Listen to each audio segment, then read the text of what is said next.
Bonjour à tous et toutes. Donc bienvenue au webinaire dédié à l'appel à projet 2025 du PPR Outre-mer. Donc on a réuni ici l'équipe de coordination scientifique ainsi que deux représentants de l'ANR pour vous présenter à la fois l'appel à projet et pour aussi vous laisser l'espace de poser les questions que vous pouvez avoir sur la rédaction notamment de la lettre d'intention. Donc, je te passe la parole, Alex, pour parler du déroulé. Merci, bonjour à tous. On va commencer par un petit tour de table et puis après, vous voyez les différents aspects que nous souhaitions aborder. Donc un cadrage général de cet appel d'offres, les objectifs, les trois grands défis, les critères d'évaluation des lettres d'intention et des projets, le processus d'évaluation, les critères de recevabilité et l'évaluation des projets. Et nous finirons avec vos questions, avec des questions-réponses, donc des questions que vous pouvez, nous vous invitons à poser au fur et à mesure dans le chat. Et je te repasse la Ouais. parole, Rime.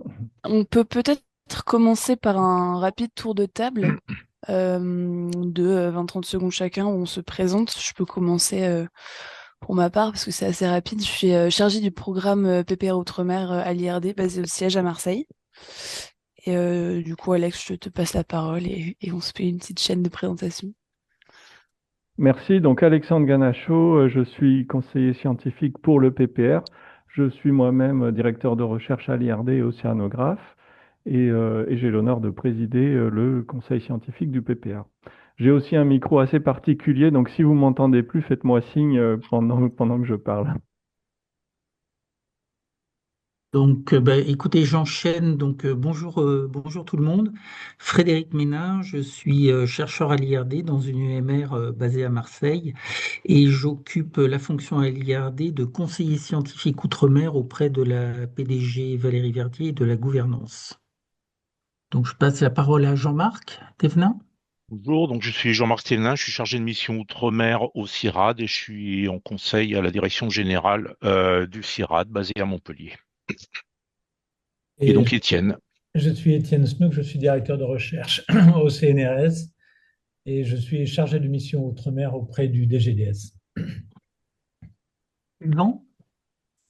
Ah, Yvan Lagadoc, moi je suis responsable d'action à l'ANR donc en charge du PPR Outre-mer. Autrement, je suis professeur d'écologie. Donc vous n'avez pas notre photo parce que moi j'en avais une, mais elle datait d'il y a 20 ans, donc vous ne m'auriez pas reconnu. Marion qui m'accompagne sur ce projet, avec qui je vais Oui, travailler étroitement dans les semaines à venir. c'est ça. Donc, Marion Pat, chargée de projet scientifique à l'ANR, et je m'occupe de la gestion de cet appel à projet avec Yvan.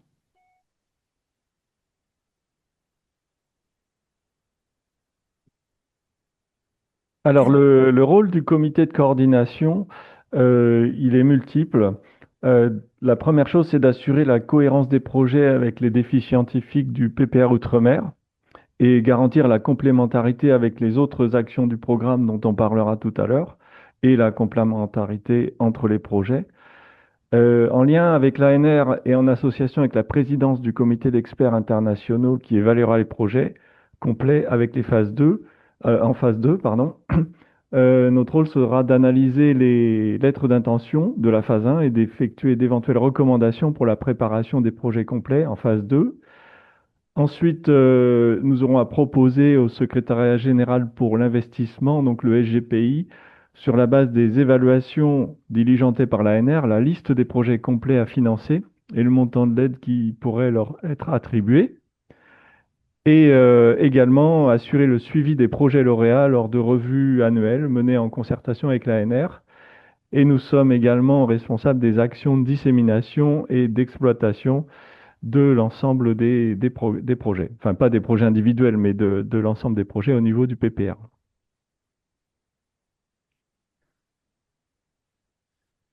Alors, de manière générale, le PPR s'adresse aux pollutions agricoles, aux pollutions, hein, donc essentiellement agricoles, minières et urbaines, suivant les problématiques des différents pays et territoires d'outre-mer de la zone intertropicale.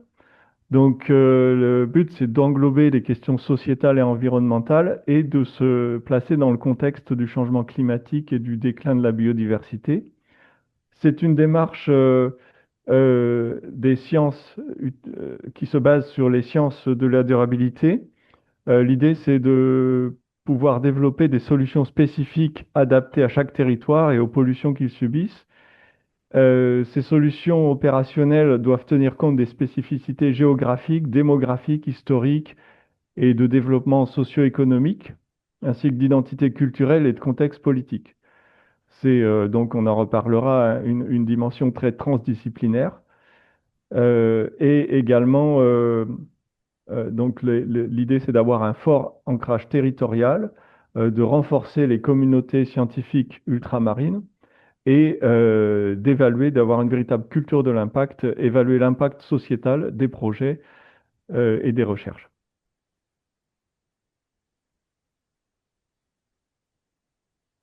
Alors, je reprends la main. Un bref historique que l'on vous doit, puisque en fait, on parle du PPR quand même depuis très longtemps. Donc, très rapidement, en décembre 2022, il y a eu l'annonce en Guyane d'un programme prioritaire de recherche outre-mer de 15 millions d'euros par deux ministres. Le ministre de l'ESR et le ministre à l'époque délégué chargé des Outre-mer. L'année 2023 a été une année pendant laquelle la coordination scientifique IRD, CNRS et CIRAD s'est constituée en gardant à l'esprit que le PPR a été confié au pilotage de l'IRD, mais donc cette coordination scientifique s'est mise en place tout de suite avec notamment Anne Renaud côté CIRAD et Nadine Zakiarosis côté CIRAD pardon, et Anne Renaud côté CNRS et moi côté IRD. Donc nous avons travaillé à un cadrage scientifique du PPR sur la base de la commande du ministère qui comprenait notamment la volonté d'inscrire un projet spécifique de structuration de l'Observatoire de la pollution agricole aux Antilles, que l'on appelle l'Observatoire OPAL. Cette année 2023 a été une année pendant laquelle nous avons mobilisé les scientifiques des territoires ultramarins à travers notamment un certain nombre de présentations et de mobilisations auprès d'une part des DRARI et des TRT des différents territoires, mais aussi des présidences des universités et des représentants des différents organismes implantés dans les territoires ultramarins. Donc il y a eu pas mal de dynamique qui s'est créée pendant l'année 2023. Ça ne veut pas dire que, évidemment, l'appel n'est pas ouvert, bien au contraire, l'appel reste complètement ouvert, mais voilà, 2023 a été une année de mobilisation. Ensuite, on a eu un certain nombre d'étapes réglementaires qui ont certes mis du temps, puisqu'en juillet 2024, on a eu ce qu'on appelle une décision Premier ministre sur le contrat de gouvernance du PPR, qui représente 5 millions d'euros, dans lequel se trouve le projet spécifique de structuration d'Opale.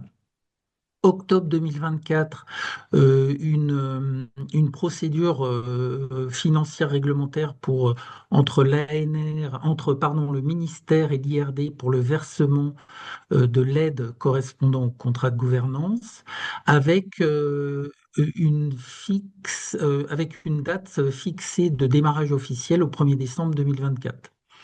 Ensuite, en juillet 2025, nous avons pu déposer, à la suite d'un travail de concert avec l'ANR, le texte de l'appel à projet que vous avez actuellement accessible, donc un texte pour 10 millions d'euros, transmis au SGPI. En novembre 2025, il y avait besoin d'une signature Premier ministre de l'arrêté du PPR Outre-mer.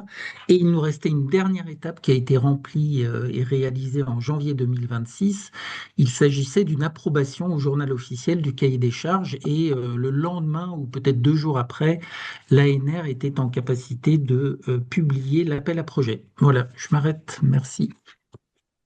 permettre de compléter. Peux-tu rester sur la diapositive? Voilà, donc au second semestre 2023, il y a eu aussi une évaluation du projet sur la base de la lettre de commande en quelque sorte qui était proposée par les ministères et donc un comité scientifique et technique a été mis en place par l'ANR pour évaluer le projet dans son ensemble.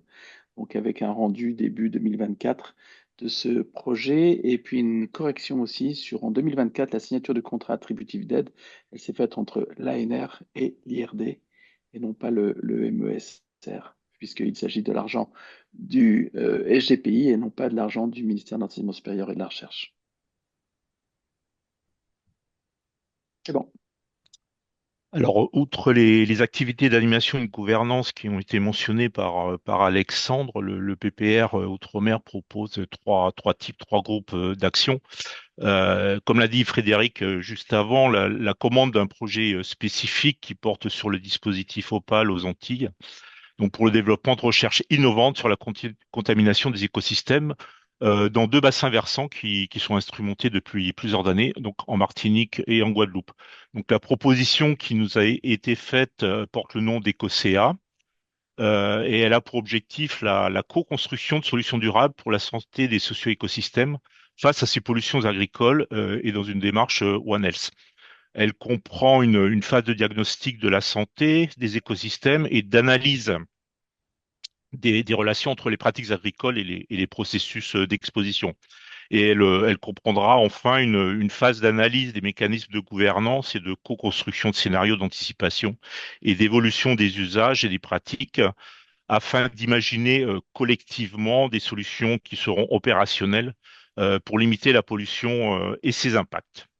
Le deuxième groupe d'action comprend des mécanismes de financement de thèses ou de contrats d'alternance en appui aux thématiques du PPR. Il visera aussi à maturer des projets de valorisation de la recherche qui aboutissant à des innovations et aussi l'organisation d'un concours scientifique alors à destination des lycéens afin d'imaginer des solutions à apporter à la contamination par un ou plusieurs polluants. Enfin, le troisième groupe d'action, c'est celui qui nous concerne aujourd'hui, qui fait l'objet de ce webinaire, et donc qui va détailler maintenant donc l'appel à projet pour une enveloppe de 10 millions d'euros.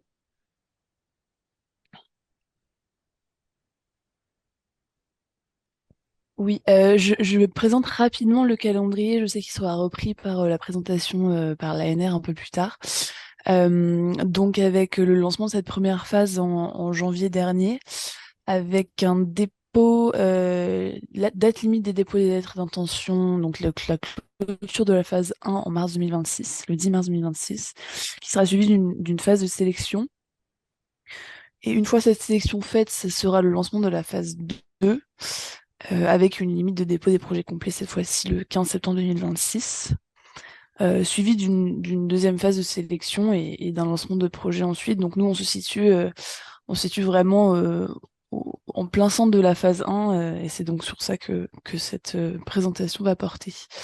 Je laisse Alexandre présenter les objectifs, rentrer dans le vif du sujet. Merci.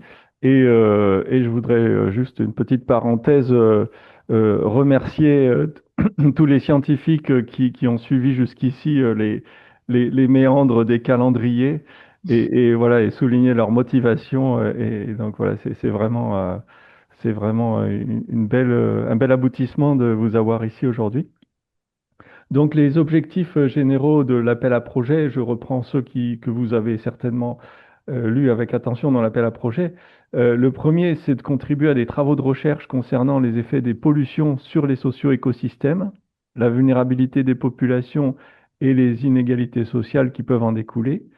L'idée, c'est de développer des solutions spécifiques adaptées à chaque territoire et aux pollutions qu'ils subissent et de développer des solutions opérationnelles et locales qui soient co-construites avec les décideurs et les populations, avec toutes les spécificités géographiques, etc., que je mentionnais tout à l'heure. Le deuxième volet, c'est de soutenir des projets préférentiellement portés sur des enjeux liés à des milieux ayant subi, subissant ou potentiellement pouvant subir des dégradations dues aux pollutions agricoles résultant de l'emploi d'intrants ou de pesticides, aux pollutions d'origine minière, qu'elles soient dues à des exploitations industrielles actives, fermées ou à venir, ou à des exploitations artisanales autorisées ou clandestines, on pense à leur paillage, et enfin aux pollutions urbaines résultant de l'extension croissante et mal maîtrisée des surfaces urbanisées et de leurs effets sur les socio-écosystèmes terrestres et ou à l'échelle des bassins versants. Le troisième volet, donc, c'est de contribuer à renforcer les travaux des équipes de recherche des laboratoires ultramarins, donc que les laboratoires ultramarins soient, enfin, il y en a beaucoup autour de la table aujourd'hui, soient impliqués dans les travaux de recherche et porteurs et porteuses aussi. Et également de garder cette culture de l'impact avec l'évaluation ex ante ou ex post de l'impact sociétal des différentes actions des projets. Alors le PPR Outre-mer s'organise en trois défis qui s'articulent autour d'une démarche continue d'acquisition de connaissances, d'élaboration de solutions et de transfert pour de l'impact. Donc concernant le premier défi, il s'agira d'identifier les menaces de pollution, d'établir des profils de vulnérabilité des territoires en fonction de leur spécificité face à ces menaces, et enfin, donc, d'identifier les zones à risque et d'apporter des solutions ou de contribuer à l'élaboration de solutions qui aideront à la décision publique. Étienne. Oui, alors le défi 2 vise à évaluer les dynamiques des pollutions dans les socio-écosystèmes ultramarins et d'anticiper leurs impacts et les dégradations à venir. Donc, il y a une partie de faire l'état des lieux de ces polluants, qu'ils soient spécifiques ou des cocktails de polluants, et aussi de prévoir, modéliser et anticiper la dynamique de cette pollution en tenant compte des spécificités des territoires ultramarins et des impacts parallèles, changement climatique, déclin de la biodiversité, etc. Ensuite, c'est d'évaluer les potentiels de remédiation et de restauration de ces milieux pollués et de proposer des méthodes et des démarches permettant d'agir à la source de ces pollutions. Un quatrième point vise à développer et mettre en œuvre des méthodes low cost de biosurveillance de ces pollutions et de regarder les impacts sur des déséquilibres sociaux et les inégalités générées par ces contaminations. Et finalement, de co-construire avec les acteurs des territoires des scénarios d'évolution et d'anticipation des usages et des pratiques vis-à-vis de ces polluants. Et donc le troisième défi, qui s'intitule Transition et solutions pour les socio-écosystèmes dégradés par les pollutions, c'est vraiment l'idée d'avoir des projets scientifiques qui soient orientés solutions, des projets qui aient un impact et donc qui puissent s'associer à la fois des partenaires scientifiques, mais pas uniquement, avec cette idée de transdisciplinarité, être en capacité de proposer de nouvelles pistes pour que ces territoires soient plus résilients et résistants aux dégradations, et pour notamment proposer des scénarios d'accompagnement, de transformation de ces territoires ultramarins, en tenant compte évidemment des spécificités propres pour leur permettre d'anticiper des pollutions dans un contexte donc, de changement climatique et de déclin de la biodiversité. On espère et on attend en tout cas, c'était une volonté forte du ministère, d'associer les populations locales, de pouvoir co-construire avec des partenaires à la fois scientifiques et pas nécessairement scientifiques, et notamment de pouvoir éventuellement associer dans les projets les populations locales pour aller vers des scénarios d'évolution des usages plus vertueux et vers des solutions plus opérationnelles. Notamment, pourquoi pas proposer et promouvoir des options et des solutions autour d'économies circulaires qui impliquent des coopérations de tous les acteurs locaux et régionaux. Voilà.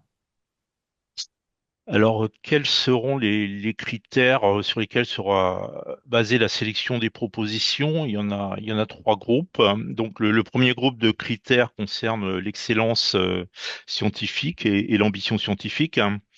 Alors, bon, comme tout projet de recherche, hein, les objectifs et les hypothèses de recherche devront bien sûr être clairement exprimés, de même que la méthodologie employée qui devra être justifiée par rapport aux objectifs exprimés.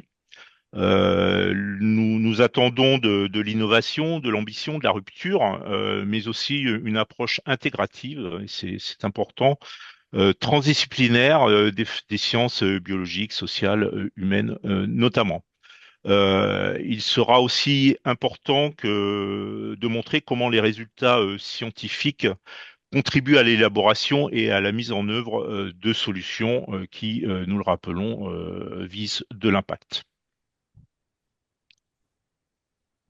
Le critère 2, RIM, le critère 2 concerne la qualité du consortium et des moyens mobilisés.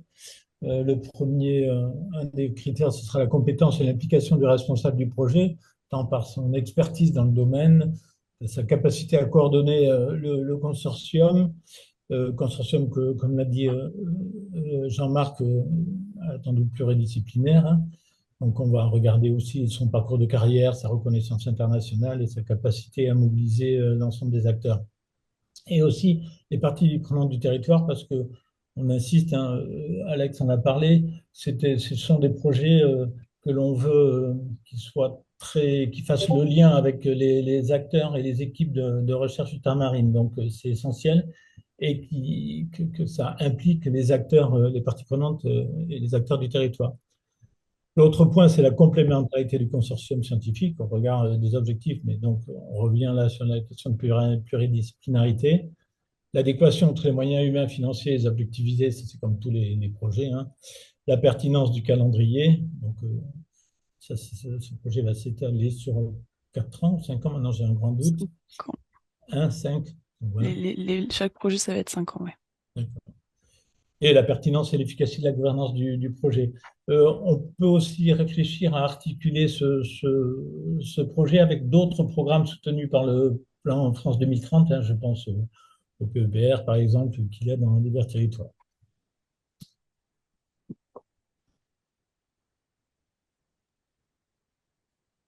Alors oui, on l'a mentionné, la transdisciplinarité.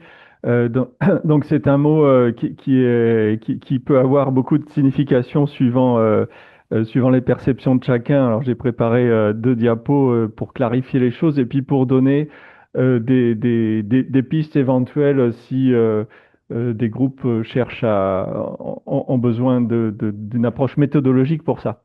Donc vous voyez là, c'est une des publications qui documente la transdisciplinarité telle qu'elle est et qui la définit clairement. La définition, c'est viser à résoudre des problèmes sociétaux et des problèmes scientifiques connexes. Donc ça part de problèmes sociétaux et d'intégrer les connaissances non scientifiques. Et l'objectif, c'est de générer une connaissance qui va venir en soutien à une action collective. Alors, comment ça peut être fait?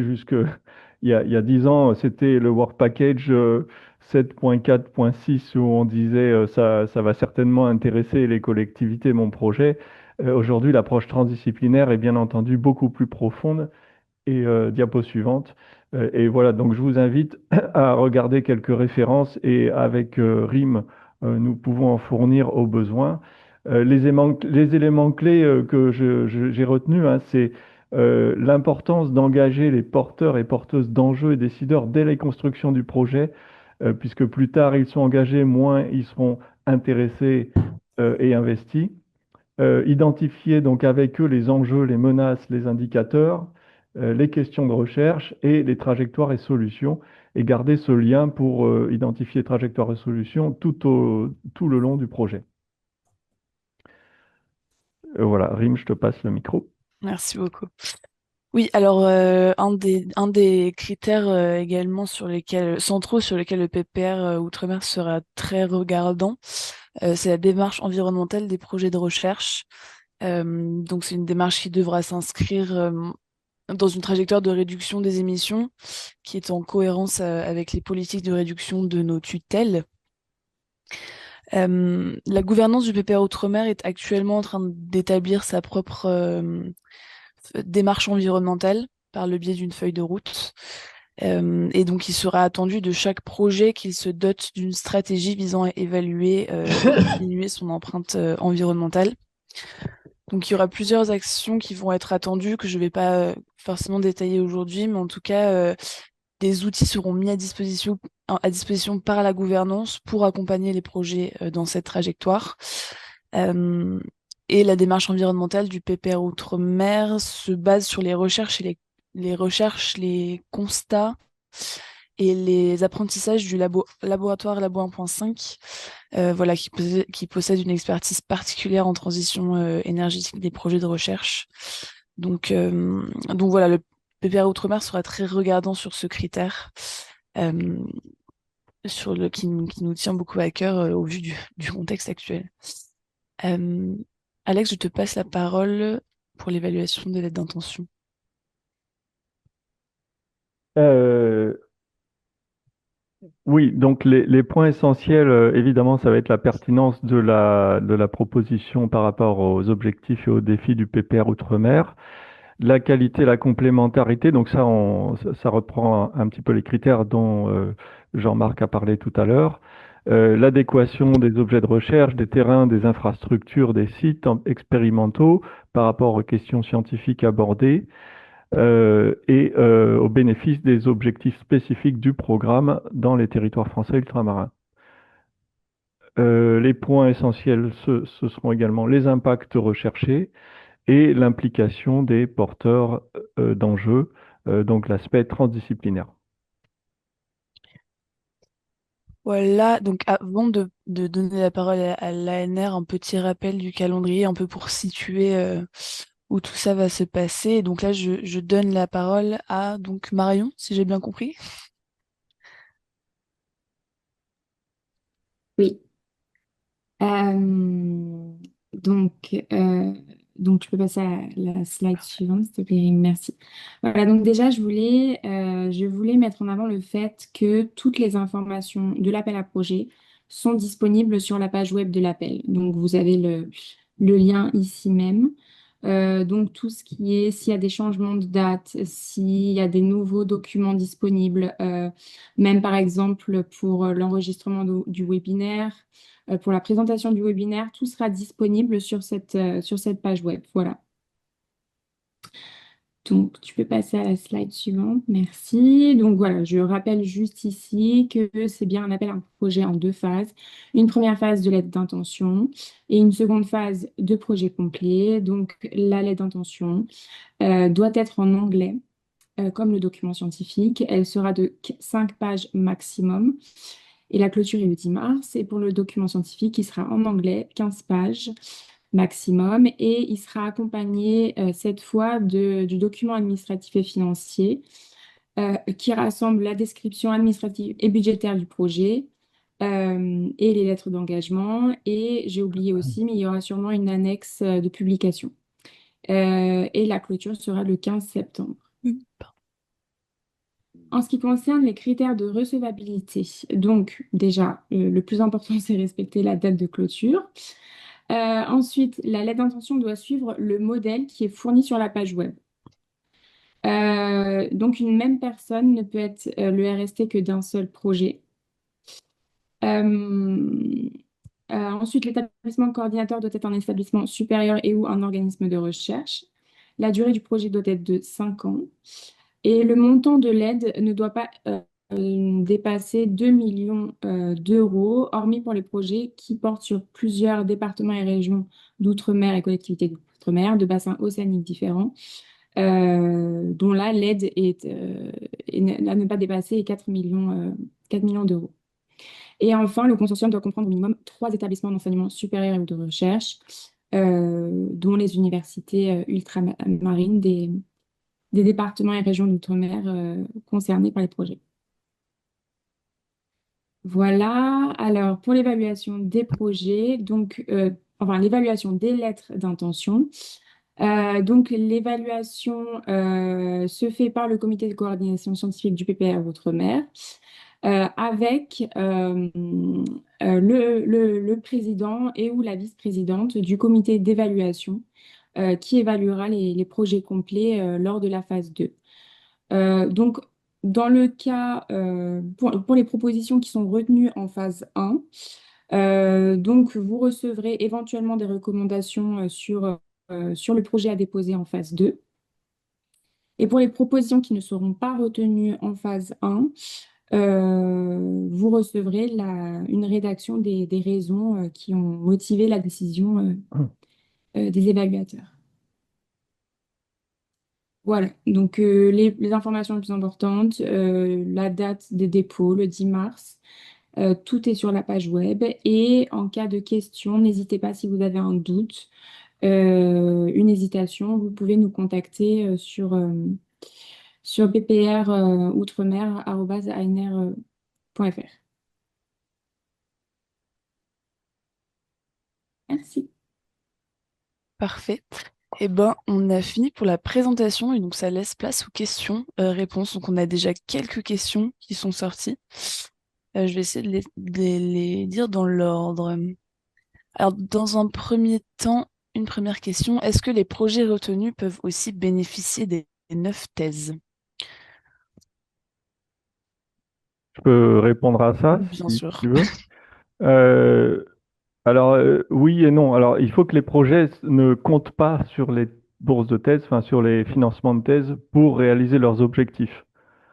Après, en parallèle, l'appel à thèse va être ouvert et des personnes, des projets, enfin des projets eux-mêmes pourront proposer, pourront répondre à cet appel. Mais il ne faut pas y compter dessus. Est-ce que la réponse est claire? Oui, et on a la même question pour les projets d'innovation et pour l'animation d'un concours lycéen local. Bah, je peux enchaîner si vous voulez avec le concours lycéen. Le concours lycéen, je pense, voilà, ce qui va se passer, c'est que ça va être ouvert à tous les lycées et collèges d'outre-mer. Et nous, au niveau de la coordination scientifique, on contactera les projets pour mettre en relation des chercheurs et des chercheuses avec les équipes qui souhaitent présenter un projet lycéen. Donc oui, il y aura cette relation avec les gens des projets ou avec les gens de l'extérieur, hein, c'est pas forcément grave, mais comment dire, ce concours va venir renforcer la dynamique générale. Merci beaucoup. Alors Euh, pour l'innovation, je ne sais pas si quelqu'un veut répondre, qui connaît un petit peu mieux la partie innovation.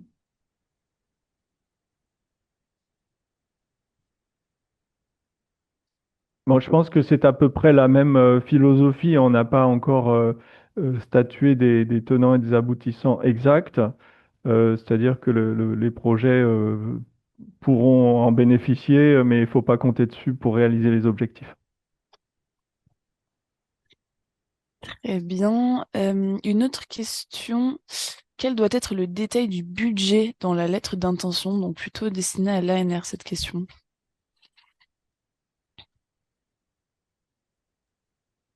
Marion, je te laisse répondre.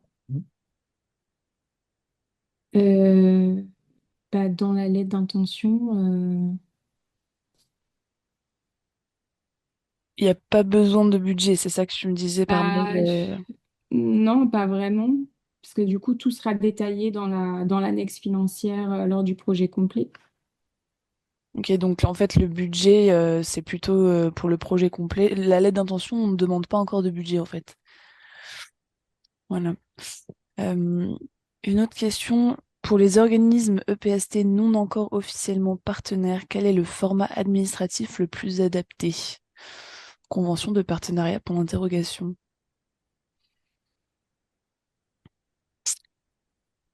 Je ne comprends pas la question.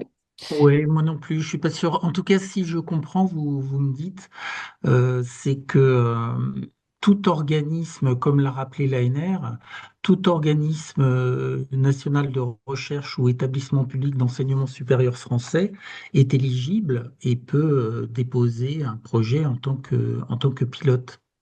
Après, c'est comme tous les projets ANR, il y aura des annexes financières avec des conventions de reversement, l'ANR contractant avec un organisme ou un établissement, et ensuite, voilà, la ventilation se fait par le biais des annexes financières.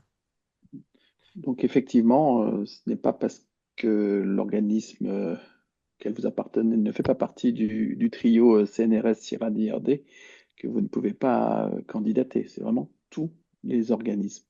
Et il est bien précisé que dans chaque consortium, il doit y avoir l'établissement, l'université présente sur le territoire qui doit être partenaire. Merci beaucoup. Alors, 3 questions. Doit-on faire apparaître dans la lettre un budget avec la répartition des montants? Non, on y a répondu. Euh, Doit-on préciser le calendrier du projet pour la lettre d'intention? Après, vous pouvez toujours préciser le calendrier du projet si vraiment c'est important. Mais vu que vous avez 5 pages maximum et que les annexes ne sont pas possibles, qu'il n'y a pas d'annexe, voilà, ça prendra de la place sur le reste, quoi. Donc, c'est vraiment ce que vous considérez comme le plus important. Il faut le faire figurer, mais voilà, vous n'avez que 5 pages. Donc, Ouais. C'est effectivement, si les work packages doivent s'enchaîner les uns derrière les autres, et que si vous ne l'expliquez pas, ça sera quelque chose qui sera pas compris par le comité de direction, puisque vous avez entendu, donc c'était l'équipe de direction qui fait cette première évaluation avec l'aide du président ou de la présidente du comité scientifique que l'ANR met en place. Si vous pensez que c'est important, ben, il faut l'écrire, hein. J'ai pas Merci. compris ce que c'était qu'un Noël. Je vois dans les questions, je pense que ça fait suite à notre réponse concernant, par exemple, l'INRAE ou le muséum. OL, je ne sais pas ce que c'est.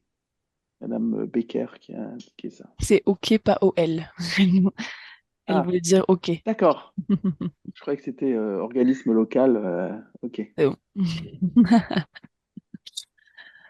excusez-moi. Merci beaucoup pour ces réponses.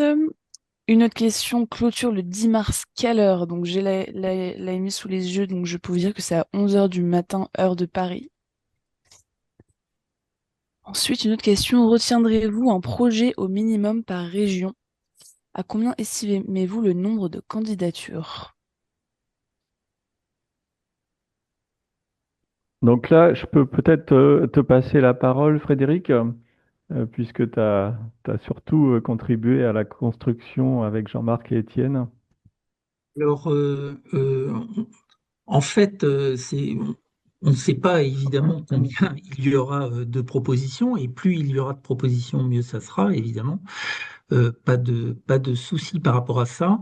Ce qui est certain, c'est que pendant la période avant la publication de l'appel à projet, il y a eu une mobilisation que je rappelais dans le cadrage un peu historique, importante des communautés scientifiques des territoires ultramarins, notamment pour répondre à cette volonté d'ancrer les projets du PPR Outre-mer dans les territoires, avec cette vocation de renforcer les équipes existantes, de les mobiliser au mieux.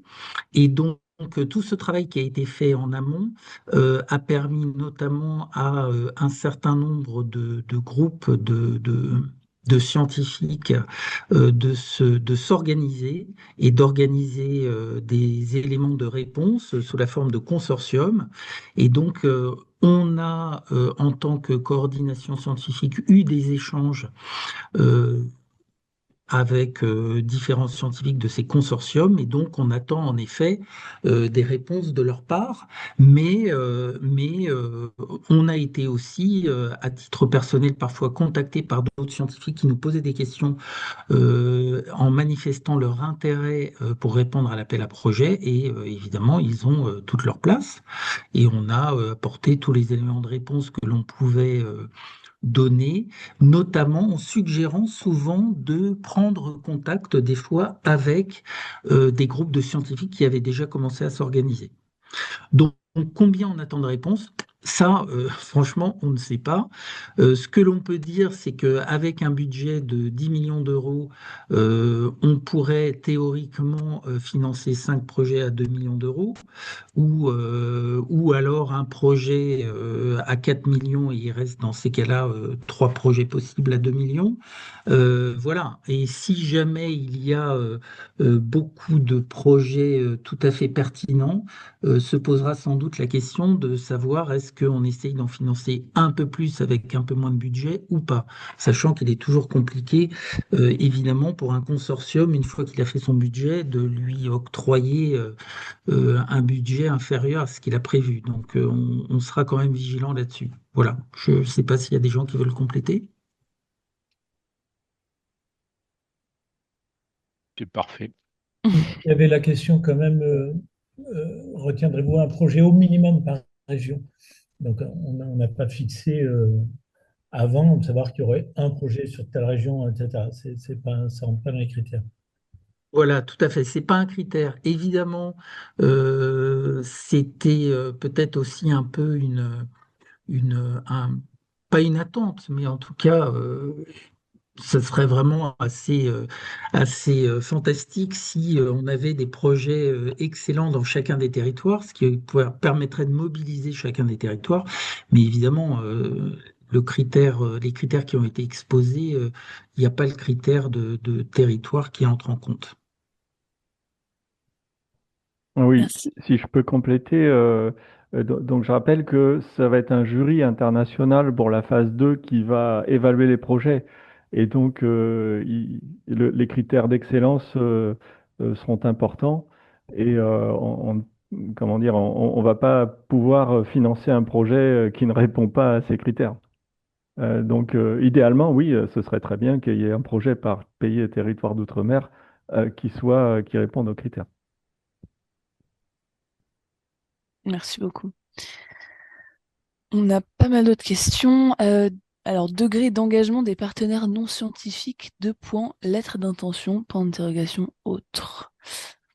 Je suis pas sûre de comprendre. Est-ce que peut-être Pierre-Yves, vous pouvez détailler la question, à moins que quelqu'un d'autre l'ait compris. Sinon, on a une question, Alors, possibilité ouais, de... Pen- Vas-y, je te pour laisse répondre à répondre. ça, pendant le détail, au fait, ça fait peut-être écho à d'autres projets, et donc lors desquels on demandait des lettres d'engagement des partenaires non scientifiques lors du dépôt du projet final. Et c'était une lettre d'engagement. Alors moi, je pense que c'est une très bonne chose, et la NR, vous pourrez me enfin, corriger, ajuster ce que je vais dire. Mais le fait d'avoir une lettre d'engagement, ça veut dire qu'ils seront partenaires tout au long du projet.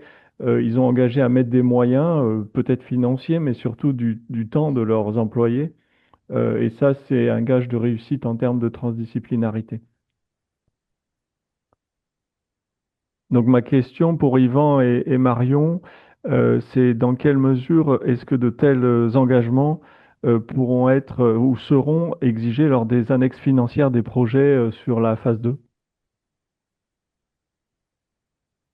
Annexe financière, pas forcément, pas, si effectivement l'organisme apporte de l'argent, on aura besoin d'avoir un engagement. On ne peut pas mettre dans un projet, un tel va nous verser 5 millions et si on n'a aucune lettre d'engagement de la collectivité ou de la structure de la fondation, donc ça c'est cet élément effectivement important. Ensuite, il faudra que le rôle et la présence de différentes fondations, collectivités soient bien précisés dans l'appel à projet. Mais ça sera dans la réponse à l'appel à projet, mais ça sera effectivement dans la deuxième phase. Je pense qu'à ce stade, il est tout de même important d'avoir une confirmation des partenaires, quels qu'ils soient, et de l'ensemble des partenaires, en particulier non académiques, dans le projet, même si à ce stade, on ne voit pas l'implication financière de ces partenaires. D'accord, effectivement, en termes d'implication financière, mais il y a également en termes de temps octroyé au projet, qui peut être parfois de l'ordre de 2 jours par an. Ce n'est pas forcément des engagements forts, mais il y a une petite implication qui est Ouais. importante. 2 jours par an, c'est un engagement financier. C'est de mettre à disposition des personnels pendant un certain temps. N'oublions pas que nous avons tous les uns et les autres des salaires et que c'est un engagement financier aussi. Merci beaucoup.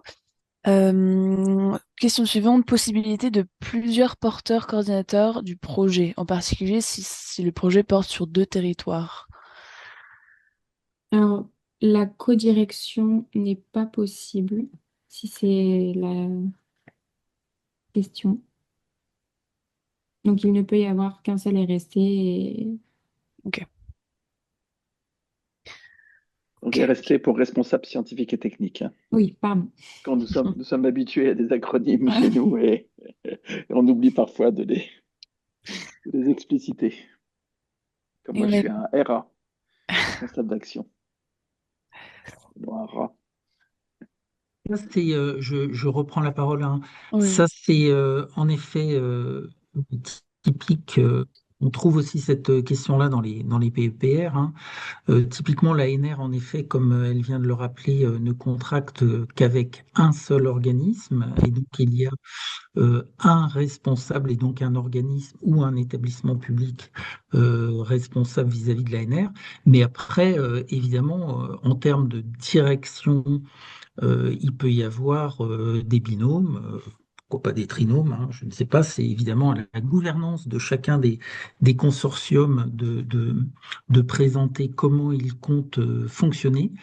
Et puis ensuite, bah, tout se passe sous forme d'annexes financières, de conventions de renversement, de lettres d'engagement, comme ça se fait de façon très courante et franchement, de la petite expérience que j'ai sur un certain nombre de grands programmes, ça marche plutôt bien. Mais je confirme, on travaille pas trop mal à l'ANR. Merci beaucoup. Euh, alors, une question simple, est-ce qu'une pollution biologique est concernée par cet appel à projet? Une plante invasive introduite dans les années 50, qui a du coup des impacts au niveau sociaux et de la biodiversité, peut être considérée comme une pollution vis-à-vis de cet appel à projet. Ça me paraît pas absurde Alors, pour ma part. Frédéric, tu veux répondre? Ben, c'est un petit peu délicat. En tout cas, c'est pas complètement dans les ciblages qui ont été proposés dès le document de cadrage et les discussions qui ont eu lieu avec le ministère, puisqu'il y avait une volonté quand même de centrer sur les pollutions agricoles d'origine minière et puis des pollutions, disons, multipollutions Urbaine. urbaines. Voilà. Je un peu, je ne sais pas si mes collègues veulent compléter. Bon, je pense qu'on voit pas de levée de bouclier contre l'algue toxique, en tout cas. Ce qui était distinct, c'est tout ce qui est sargasse, parce que c'était financé dans d'autres programmes. Donc, le PPR Outre-mer ne souhaitait pas financer des programmes sur les sargasses.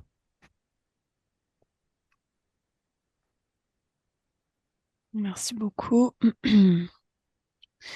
Dans l'appel à projet sont ciblées les pollutions agricoles, minières et urbaines. La notion de cocktail est également mentionnée dans le call.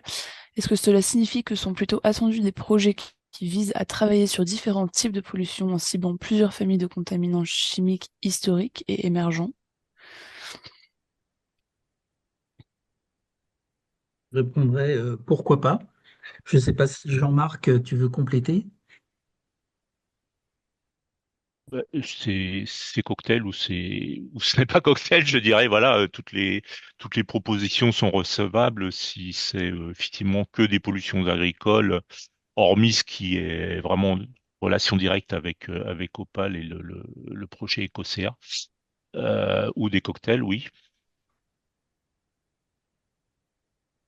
Peut-être une petite précision en effet sur Ecocea, hein, qui est donc ce fameux projet, pour bien comprendre, hein, qui était une commande donc du ministère et qui est donc rentré dans le volet gouvernance du PPR Outre-mer.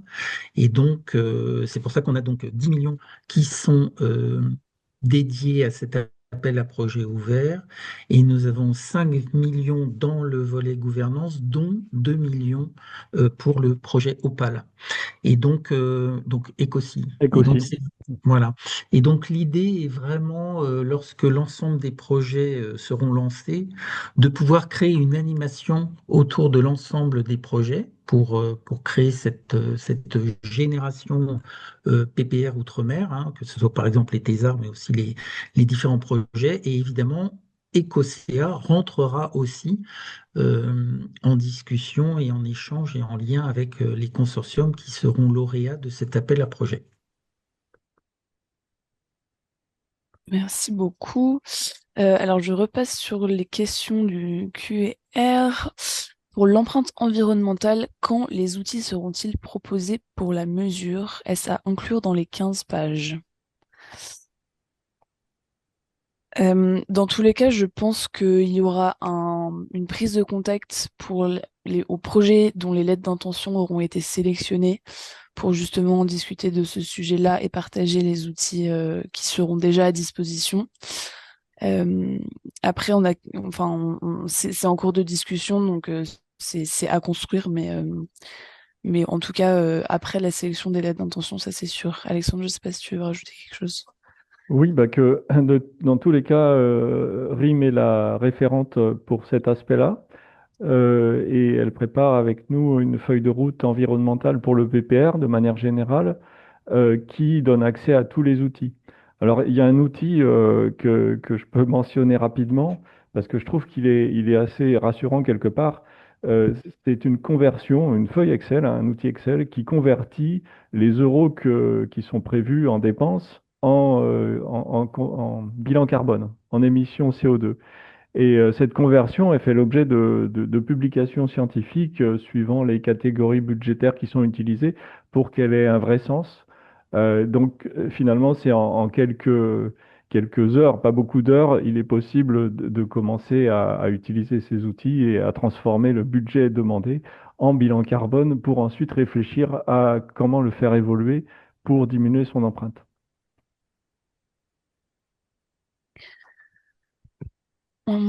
Alors, merci beaucoup. Alors, quid des frais de gestion dans ce schéma financier avec un organisme porteur qui reçoit l'intégralité du budget et redistribue ensuite aux partenaires? Alors, il n'y a pas de double frais de gestion, hein. C'est-à-dire que l'IRD prend ses frais de gestion sur ce qu'il dépense lui-même, mais il ne prend pas des frais de gestion sur ce qu'il reverse aux autres partenaires, hein. Voilà, surtout, vous me corrigez si je dis une bêtise, mais c'est ma compréhension de la direction financière.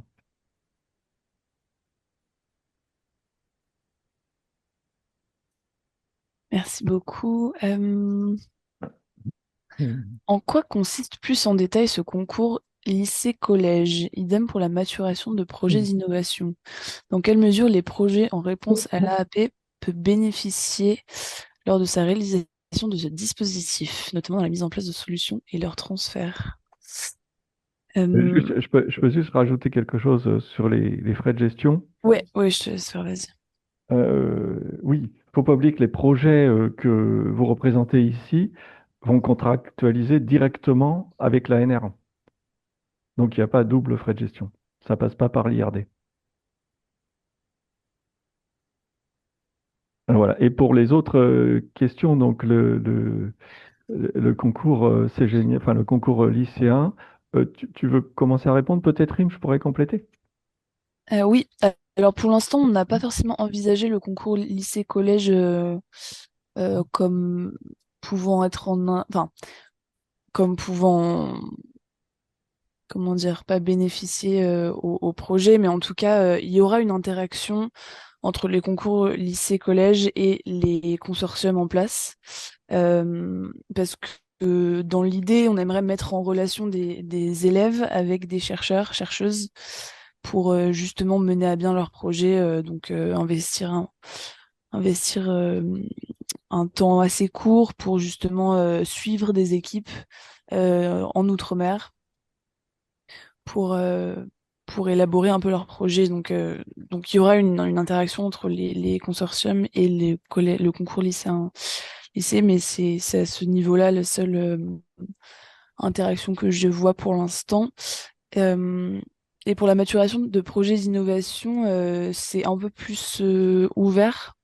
On n'a pas encore travaillé dessus, sachant que le programme se lance tout juste. Donc on a un peu moins réfléchi à ce volet-là de la gouvernance, mais en tout cas, euh, c'est pas fermé au projet à ce niveau-là. Je sais pas si Frédéric, tu as une idée plus précise.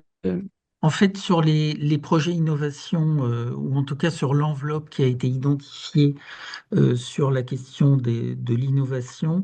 L'idée est de prendre contact avec des structures existantes dans les territoires ultramarins et de travailler avec elles autour d'actions qu'elles mènent en leur donnant une coloration PPR Outre-mer. Je prends un exemple. En Guyane, on a travaillé par exemple avec Guyane Développement et Innovation, qui est donc un centre financé notamment par la collectivité locale euh, et qui mène des actions pour promouvoir l'innovation sur son territoire. Et donc l'idée, c'est de s'associer avec ces structures qui ont un savoir-faire, qui ont une action en local, et de donner une coloration PPR Outre-mer à une de leurs actions. Et donc on est en discussion actuellement, par exemple, avec GDI, Guyane Développement Innovation sur le territoire de Guyane. Et donc l'idée est de reproduire ça dans les différents territoires.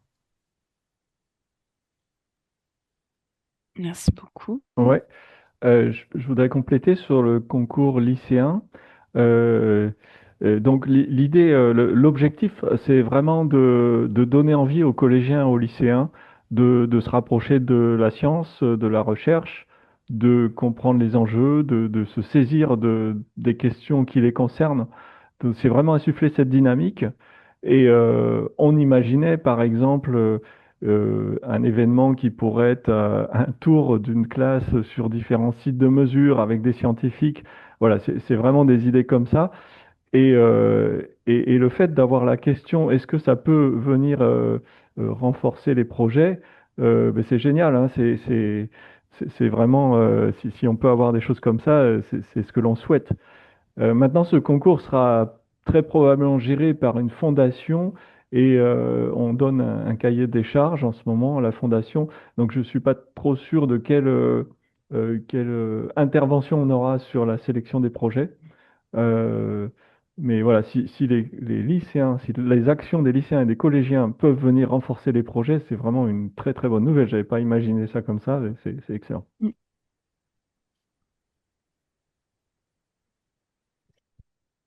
Alors, merci beaucoup. Les porteurs-porteuses de projets devront-ils, elles, être localisés dans les territoires? Il n'y a pas obligation.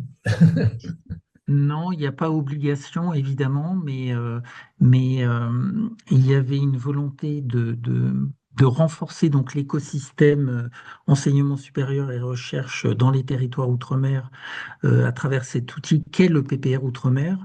Donc, évidemment, c'est quelque chose qui sera quand même regardé. C'est comment chacun des consortiums associe et à quel niveau il associe les partenaires des partenaires scientifiques des territoires ultramarins. Oui, Euh, sur ce volet, oui. Je pense que ça dépend vraiment des situations. Et puis, il y a, comment dire, un point d'attention ou de vigilance. C'est la dimension qui peut être perçue comme du colonialisme scientifique. Excusez-moi de dire des gros mots pour certains, mais voilà, réfléchir à l'équilibre des intérêts, de la, comment ça s'appelle, bah, de la marge d'action qu'ont chacun des groupes pour que ce soit vertueux pour tout le monde. Merci beaucoup. Florent Olivier nous demande, peut-on avoir le format de l'annexe administrative et financière avant les résultats de la lettre d'intention dès à présent pour pouvoir entamer la préparation de ces éléments chronophages à préparer? C'est plutôt... Oui, ouais. c'est possible. Je pense qu'on mettra en ligne le modèle de document scientifique et le modèle de l'annexe assez rapidement. Donc la, avant que les résultats soient connus Parfait. de la phase 1.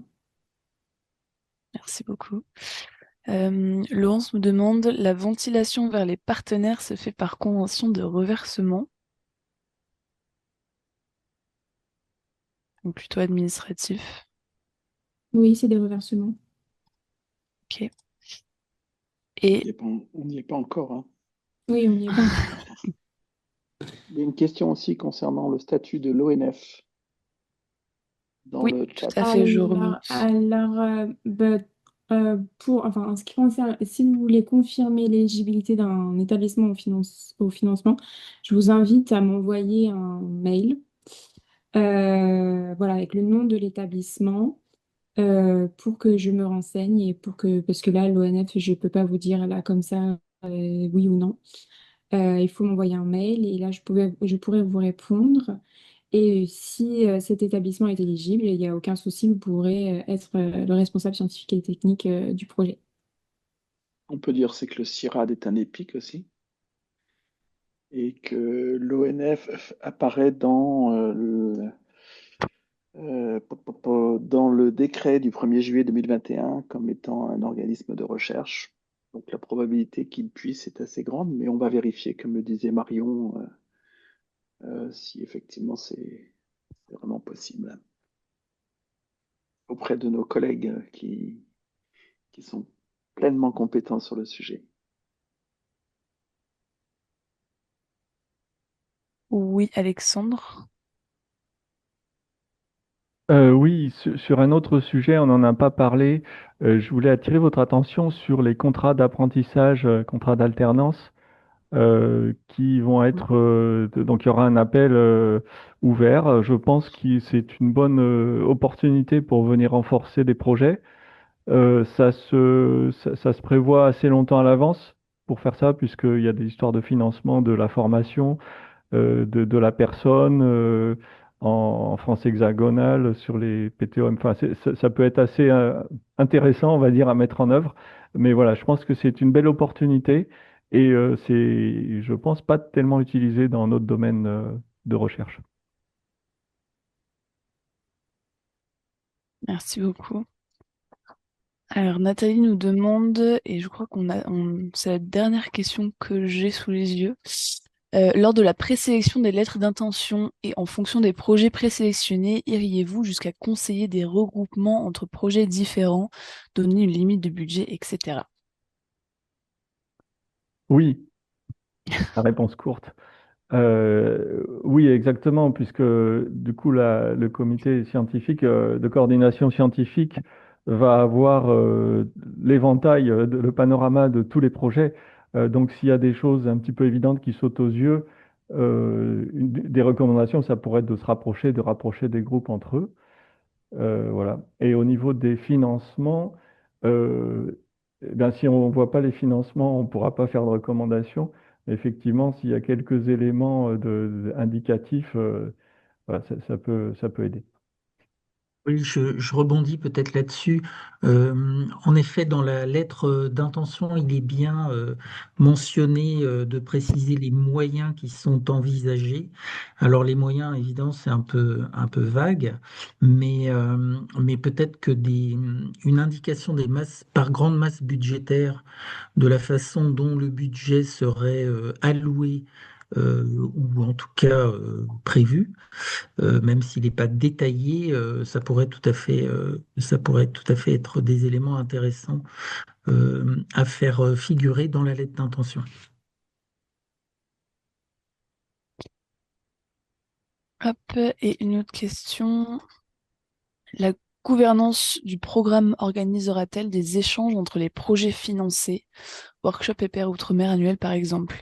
Alors oui, Oui, oui, ça sera financé. Ça fait partie du plan d'action de la gouvernance du PPR Outre-mer. Il y a pas mal de différents moyens de justement créer ce momentum entre les consortiums.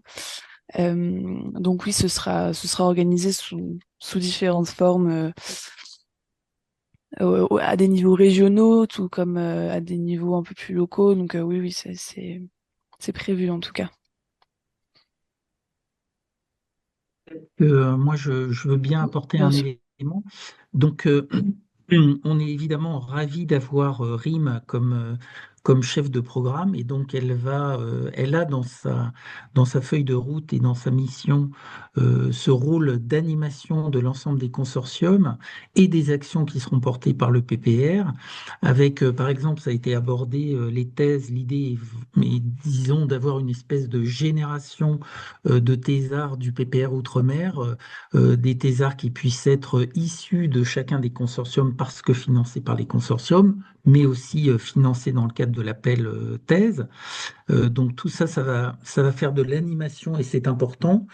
Un point qu'on n'a quand même pas abordé, mais qui est un peu général à tout projet un peu ambitieux, surtout bien penser à réserver quand même des ETP d'appui administratif pour soutenir les équipes de coordination scientifique, pour éviter justement que les scientifiques se retrouvent à gérer un peu trop de charges administratives.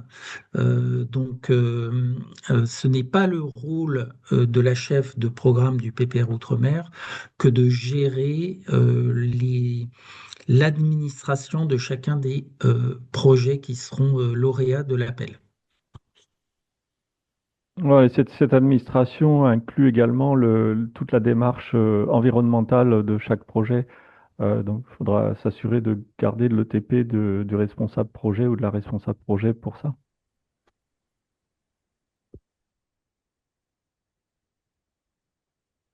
Alors, tout à l'heure, il n'était pas demandé, il me semble présent la question des moyens Oui, de merci pour la question, Pierre-Yves. Ouais. Je comprends tout à fait. Donc, est-ce que, oui ou non, il faut mettre des éléments financiers dans les lettres d'intention? Donc, je pense Frédéric a bien relevé que l'annexe financière demandait quels étaient les moyens mis en œuvre. Et la demande ici, ce serait de mettre les grandes lignes budgétaires, mais il faut avoir, pour cela, il faut qu'on soit d'accord avec Marion et Yvan sur cette demande, pour qu'on soit bien clair pour tout le monde. Parce que tout à l'heure, Marion disait, il n'y a aucun élément budgétaire qui est nécessaire. Euh, Si vraiment c'est des informations très importantes à votre proposition, ben forcément, il faudra l'indiquer dans votre lettre d'intention. Mais vous avez 5 pages, donc voilà, il faut savoir être concis et faire ressortir les éléments les plus importants. Donc si ça fait partie des éléments les plus importants, oui, je vous invite les, à les indiquer dans votre lettre d'intention. Mais dans tous les cas, si votre lettre d'intention est sélectionnée pour la phase 2, si votre projet est sélectionné pour la phase 2, tout sera indiqué dans l'annexe financière. Donc peut-être qu'on peut se dire qu'il faut pour les lettres d'intention les grandes lignes budgétaires convaincantes et importantes, mais on n'a pas besoin d'un tableau détaillé avec chaque poste pour chacun, quoi. C'est ça. Ok, merci beaucoup. Une autre question, une dernière question, il me Juste, semble. Rime, un Oui, point, s'il te plaît. Est-ce que bien sûr, bien sûr. éventuellement tu peux revenir sur la diapositive où il était question des critères d'évaluation de la phase 1? Bien sûr. Alors, hop, critères d'évaluation, celle-ci. Ça, c'est la recevabilité. Donc ça, c'est nous Ah, qui critères évaluons. de... Donc Rappelle-moi le... c'est dans ton PowerPoint. Critères d'évaluation des lettres d'intention. Voilà. Celle-ci. Mm. Donc voilà les critères principaux hein, qui ont été validés et qui apparaissent. Donc on voit bien que dans ces critères, à ce stade, le volet financier n'apparaît pas. Si effectivement, comme le rappelait Marion, vous pensez que ce critère financier est un choix drastique est un élément important. Par exemple, si vous avez une contribution très forte d'une fondation, je reviens d'une collectivité territoriale, on peut imaginer que c'est un élément fort qui montre que votre projet a toutes les chances de réussir. Autrement, on voit bien que de toute façon, ça ne sera pas un critère de non-sélection d'une lettre d'intention si à ce stade, je dirais le financement n'est pas décrit euh, dans votre lettre d'intention.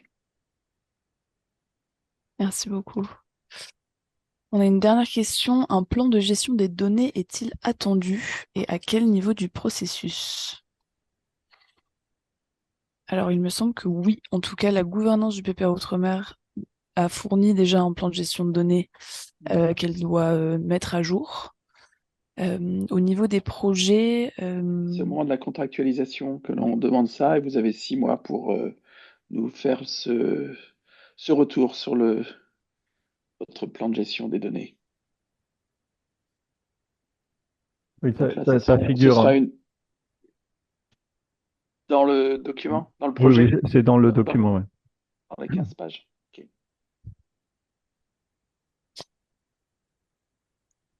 alors, pouvez-vous donner un exemple de porteur d'enjeu? C'est dans les critères pour la lettre d'intention. Oui, Alors, c'est moi qui ouais, utilisais ça. En fait, ce sont les parties prenantes, les porteuses d'enjeux. C'est stakeholder, je crois, la traduction intégrale. Donc, un exemple, ça peut être une collectivité, une mairie, une chefferie de village. Enfin, ça dépend vraiment des projets. Un industriel. Sachant qu'ils ne sont pas éligibles au financement. Oui, tout à fait. D'ailleurs, les gens éligibles au financement, tu peux faire un petit rappel, Yvan? Ce sont les organismes de recherche, hein. Voilà. Donc, d'où la question tout à l'heure de l'ONF, hein, qui apparaît parmi les organismes de recherche, mais on va valider, sachant qu'il est dans un groupe qui regroupe, par exemple, qui reprend l'Institut Agro.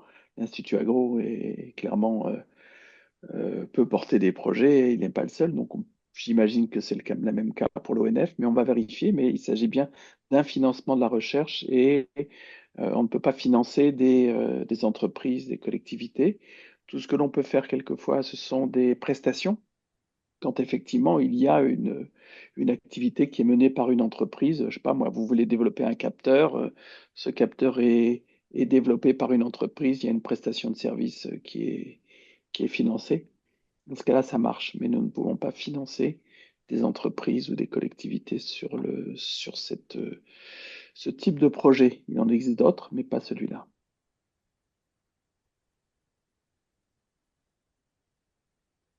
très bien. Eh bien, on n'a plus de questions et on est encore dans les temps. S'il n'y a pas d'autres questions, alors on peut mettre fin à ce premier webinaire, sachant qu'il y en aura un deuxième plus tard dans la journée pour d'autres territoires, pays et territoires. euh, Si vous n'avez rien à ajouter, s'il n'y a plus de questions. Oui, Alex, je te vois. Je te Non, je vois. disais, vous avez droit d'y revenir, hein, si Bien vous sûr, souhaitez refaire un webinaire. Donc on doit c'est en ça. redire ce soir aussi, nous, alors. Normalement. Mais donc oui, ce PowerPoint et l'enregistrement de cette présentation seront disponibles. Du coup, si j'ai bien compris, ils peuvent être disponibles sur la page de l'ANR de l'appel à projet. Donc c'est parfait. Bon, ça centralise tout. Et dans ce cas, je vous souhaite une bonne fin de journée et merci pour votre participation. Un grand merci à votre participation et à Merci, au bientôt. revoir. Ce qu'on croisera. Et pour Au toutes vos revoir. questions, Bonne journée. Merci à au vous. revoir.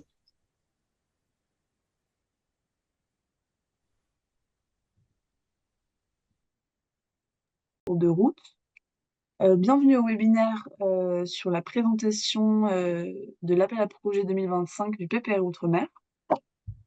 Donc, nous avons avec nous l'équipe de coordination scientifique, mais aussi l'équipe ANR chargée justement de ce programme. Donc, on va commencer. Je te donne la parole, Alex. Merci, bonjour à tous ou bonsoir. Donc, on va se présenter rapidement et puis ensuite on donnera un cadrage général de l'appel à projet, les objectifs, on parlera de chacun des 3 défis, des critères d'évaluation des projets et des lettres d'intention et également les critères de recevabilité et l'évaluation du projet. Donc ce sera un webinaire à 6 voix, je crois, avec intervention du comité de coordination scientifique et des représentants de l'ANR. N'hésitez pas à poser vos questions sur le chat ou sur l'onglet questions-réponses au fil de la présentation. Comme ça, moi, je les recenserai à la fin et on aura une session de questions-réponses. Et donc, pour le tour de table, je commence. Donc, moi, Rima Lamir, je suis chargée du programme PPR Outre-mer depuis juin 2025. Alex, je te laisse continuer. Oui, donc Alexandre Ganacho, je suis océanographe physicien, directeur de recherche à l'IRD et je préside le comité de coordination qui est constitué de 3 représentants issus des 3 organismes scientifiques que sont l'IRD, le CNRS et le CIRAD. Et je passe la parole à Frédéric. Bonjour et merci d'être présent pour ce webinaire. Donc, je suis Frédéric Ménard, je suis chercheur à l'IRD, basé dans un laboratoire de Marseille, le MIO, et j'exerce la fonction de conseiller scientifique Outre-mer auprès de la PDG Valérie Verdier et de la gouvernance de l'IRD. Je passe la parole en suivant la flèche à Étienne.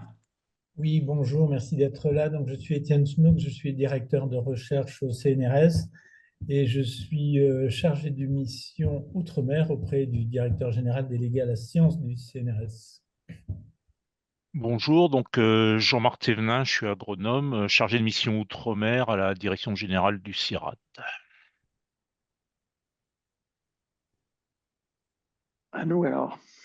Donc, Oui. au sein de l'ANR, nous sommes 2 à suivre cet appel à projet. Et en ce qui me concerne, je suis Yvan Lagadoc. Je suis professeur des universités en écologie et je suis ce qu'on appelle au sein de l'ANR le responsable d'action pour ce PPR. Et je passe la parole à ma collègue Marion. Micro. Pardon, Marion Pat, chargée de projet à l'ANR.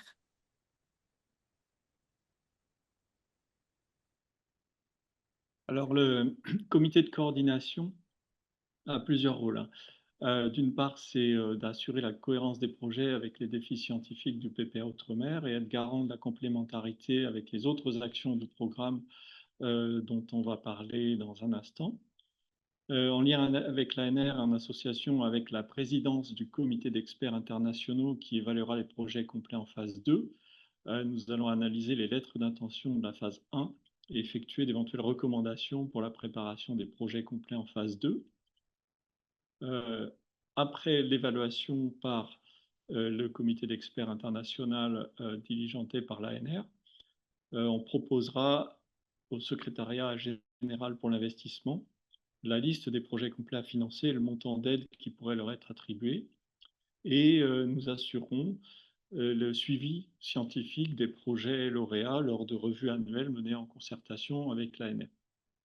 Nous avons aussi pour rôle de faire du suivi des actions de dissémination et d'exploitation des projets. Voilà. Alors le PPR Outre-mer, vous l'avez certainement lu, hein. L'objectif global, c'est de proposer des projets sur les pollutions agricoles, minières ou urbaines dans les pays et territoires d'outre-mer de la zone intertropicale, qui englobe des questions sociétales et environnementales, et ceci dans un contexte que vous connaissez de changement climatique et de déclin de la biodiversité.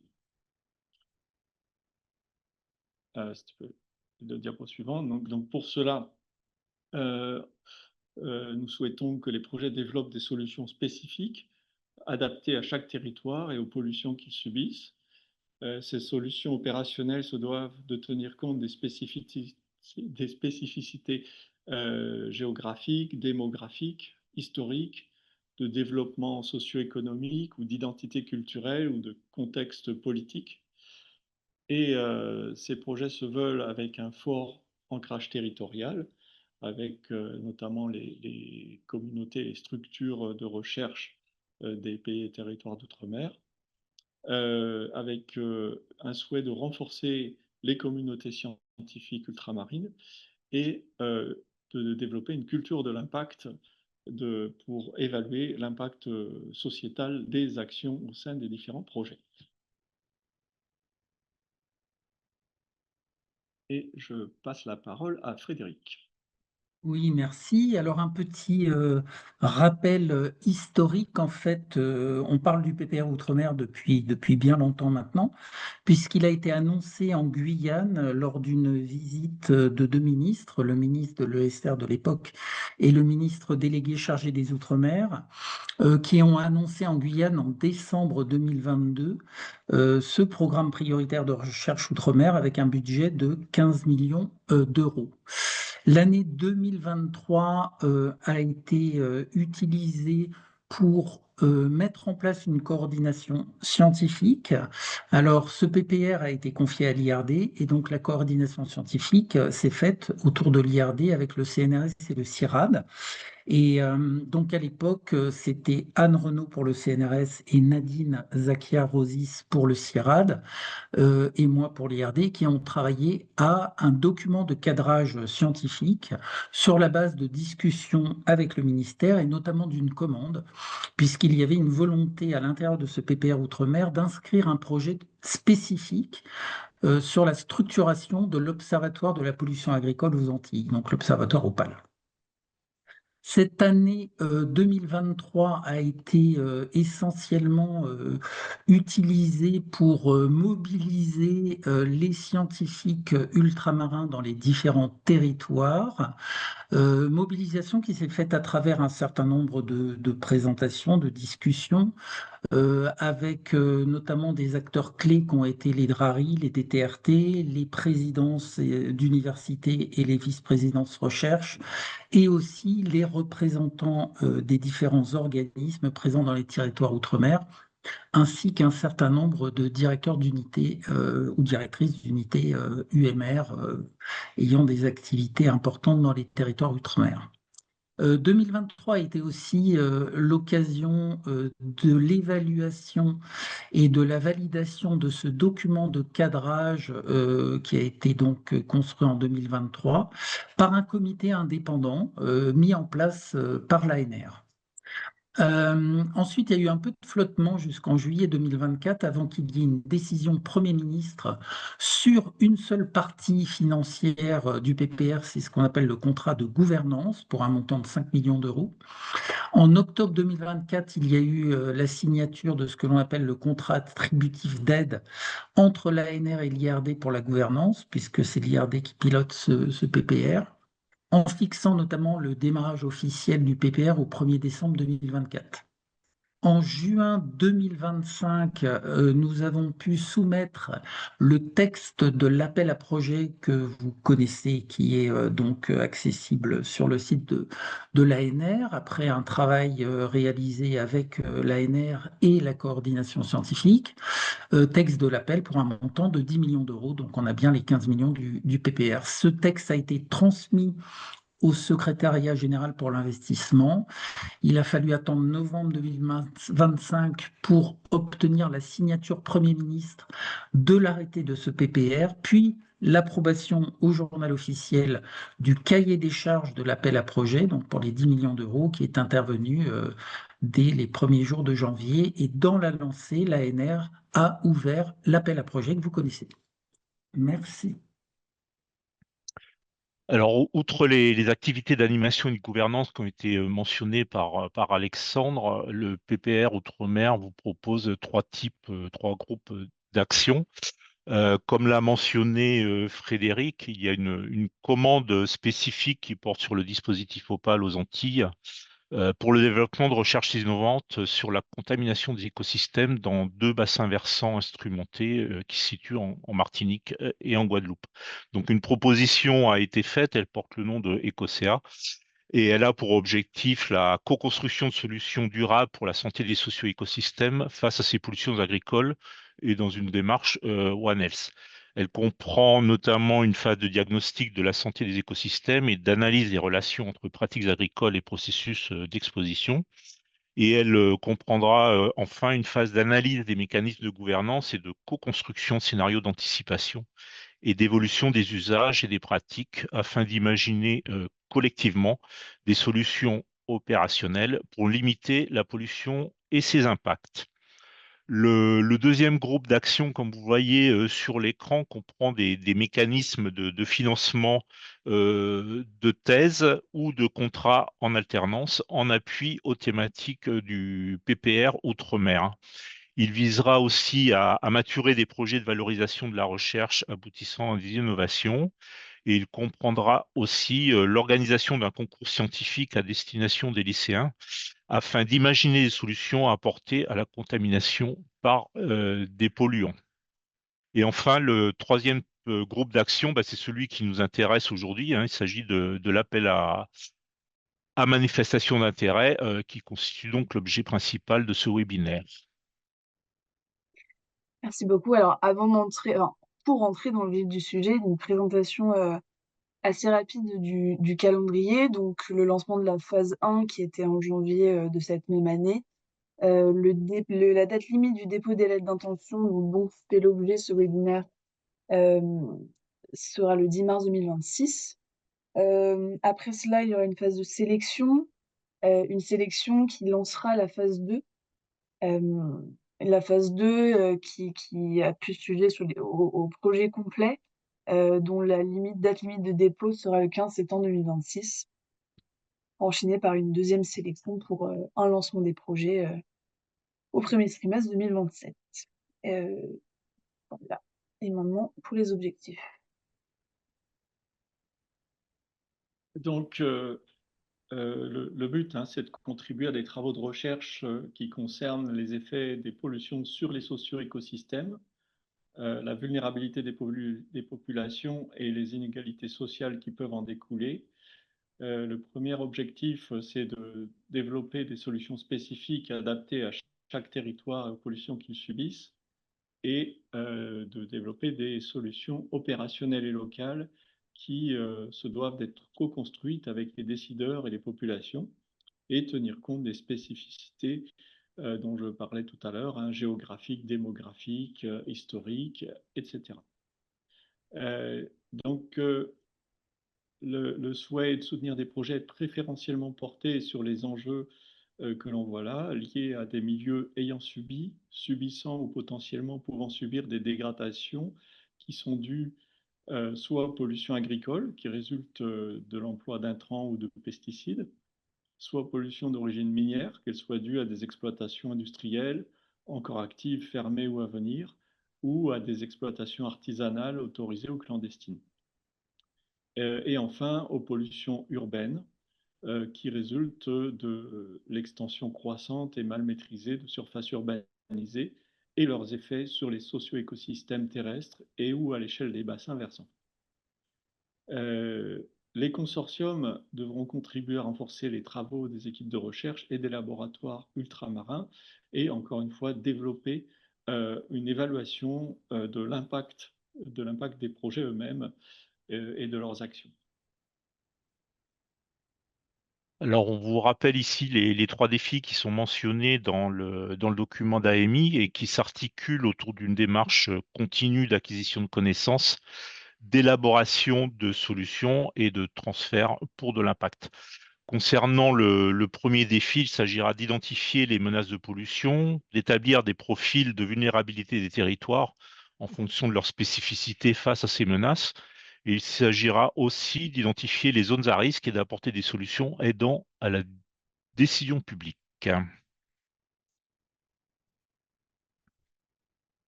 Étienne. avec le micro, c'est mieux. Oui, le défi 2, c'est d'évaluer les dynamiques de ces pollutions, de ces socio-écosystèmes et d'anticiper leur impact et les dégradations potentielles à venir. Donc, il y a une partie, évidemment, de faire un état des lieux des pollutions, de la contamination par soit des polluants ou et des cocktails de polluants. Et après, c'est de prévoir et de modéliser la dynamique de cette pollution. C'est d'évaluer les potentiels de remédiation et de restauration des milieux pollués et de proposer des démarches et méthodes permettant d'agir à la source de ces pollutions. Un des sous-défis de ce défi 2, c'est aussi de développer et de mettre en œuvre des méthodes low cost de biosurveillance de la pollution des milieux, d'analyser et de prévoir les impacts sur les déséquilibres sociaux et les inégalités générées par cette contamination. Et le dernier sous-défi, on va dire, c'est de co-construire avec les acteurs des territoires des scénarios d'évolution et d'anticipation des usages et des pratiques pour assurer une résilience de ces territoires vis-à-vis de ces pollutions. C'est la partie donc co-construction des solutions. Donc, le défi numéro 3 porte sur les questions de transition et de solutions pour les socio-écosystèmes dégradés par des pollutions. Donc, il s'agit ici de contribuer à transformer les territoires outre-mer, ultramarins, en tenant compte de leurs spécificités. Donc, ouvrir de nouvelles voies pour rendre ces territoires plus résilients, élaborer des scénarios pour changer les usages et les pratiques, co-construire des solutions locales et efficaces et opérationnelles et accompagner la transition et la transformation de ces territoires. Bah, il s'agit aussi évidemment de promouvoir des projets qui sont tournés vers la société, avec pourquoi pas la participation des populations locales, et pourquoi pas aussi en promouvant une économie circulaire qui engendre une coopération avec l'ensemble des acteurs à la fois locaux et éventuellement à une échelle un peu plus importante. Alors, quels seront les critères évalués pour la sélection des propositions? Là encore, on fait un petit résumé de ce qui se trouve dans le document de l'AMI. Le premier groupe de critères concerne l'excellence scientifique et l'ambition scientifique, hein. Il s'agira bien, comme tout projet de recherche, hein, de bien exposer les objectifs et les hypothèses de recherche qui devront être clairement exprimés, de même que la méthodologie employée qui devra être justifiée. Nous attendons collectivement de l'innovation, de l'ambition, de la rupture, mais aussi une approche intégrative, transdisciplinaire des sciences biologiques, sociales et humaines. Et il sera aussi important de montrer comment les résultats scientifiques contribuent à l'élaboration et à la mise en œuvre de solutions. Étienne. Le critère 2 concerne la qualité du consortium et les moyens mobilisés. Donc, le premier point, c'est la compétence et l'implication importante du responsable du projet.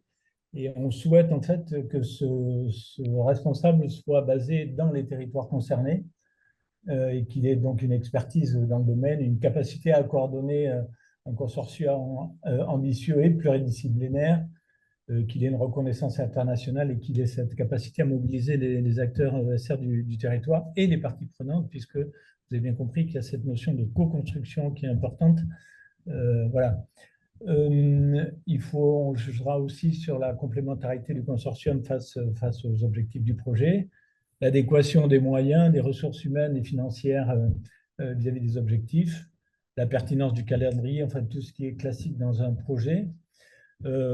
Et la pertinence évidemment et l'efficacité de cette gouvernance, avec donc cet objectif de renforcer la collaboration entre et avec les équipes de recherche ultramarines. S'il y a possibilité, si c'est pertinent, d'articuler le projet avec d'autres programmes qui sont soutenus par le plan France 2030, je pense par exemple au PEPR dans certains des territoires.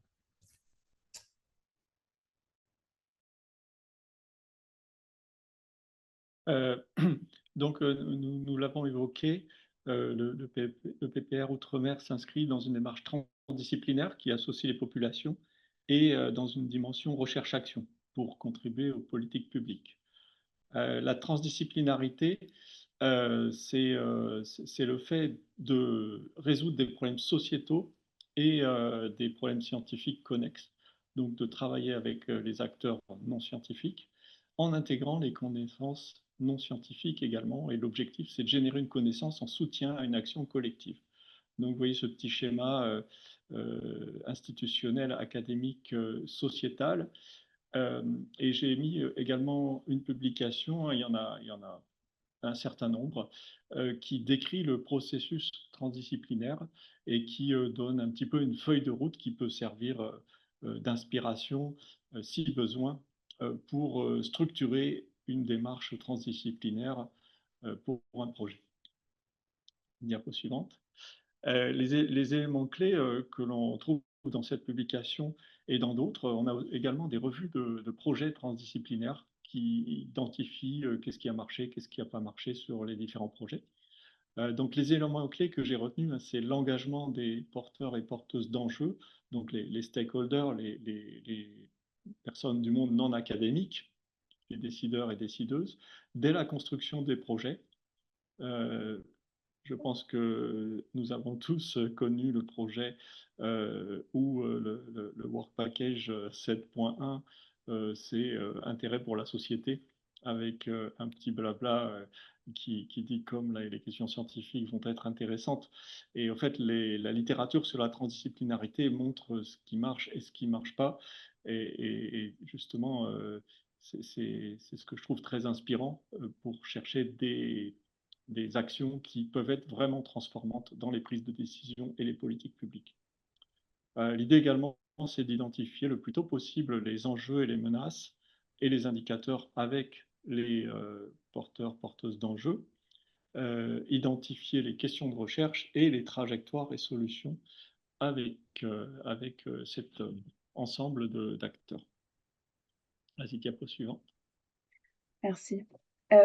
Donc, un des autres critères centraux sur lequel le PPR Outre-mer sera très regardant, c'est la démarche environnementale des projets de recherche, qui devra s'inscrire dans une trajectoire de réduction des émissions, donc en cohérence avec les politiques de réduction de nos tutelles. La gouvernance du PPR Outre-mer est actuellement en train d'établir sa propre démarche environnementale, par le biais d'une feuille de route notamment. Et il sera donc attendu de chaque projet qu'il se dote d'une stratégie visant à évaluer et à diminuer son empreinte environnementale. Donc pour cela, des outils seront mis à disposition par la gouvernance pour accompagner les projets justement dans cette trajectoire. Et donc c'est une démarche qui se base sur les recherches, les constats et les apprentissages du laboratoire Labo 1.5, qui a une expertise particulière en matière de transition énergétique des projets de recherche. Donc voilà, en tout cas, on a déjà identifié quelques actions, mais ce sera mieux communiqué plus tard. Mais c'est un critère sur lequel le PPR Outre-mer sera très regardant. Je te rends la parole, Alexandre. Pardon. La première phase, ça va être évidemment l'évaluation des lettres d'intention et les points essentiels que l'on voit là.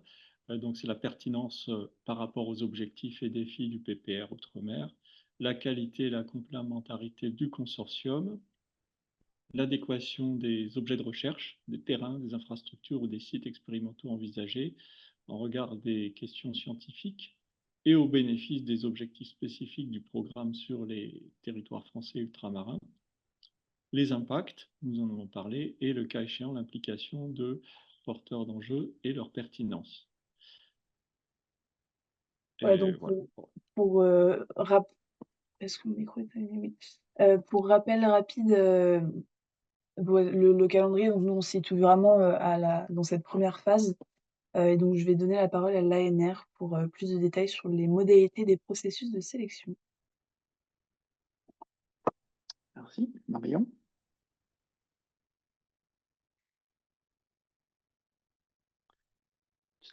Pas ton micro, Marion.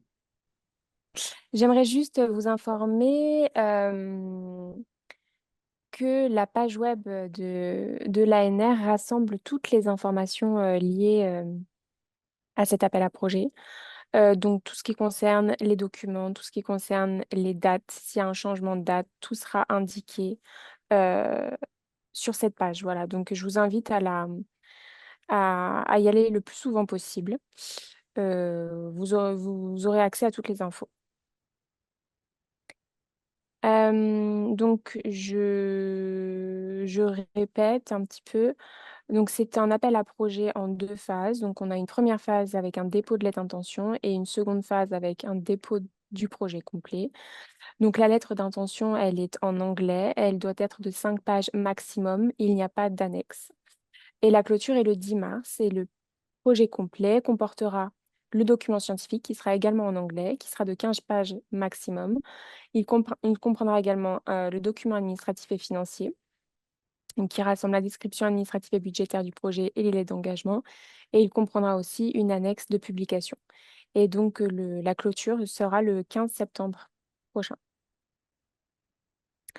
Alors, les critères de recevabilité, donc forcément, il faudra respecter la date de clôture.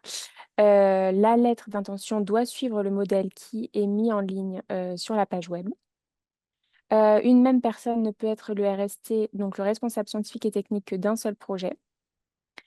L'établissement coordinateur doit être un établissement supérieur ou un organisme de recherche. La durée du projet est de 5 ans. Le montant de l'aide demandée ne doit pas être supérieur à 2 millions d'euros, hormis pour les projets qui portent sur plusieurs départements et régions d'outre-mer, de bassins océaniques différents, dont l'aide est de 4 millions maximum, 4 millions d'euros maximum.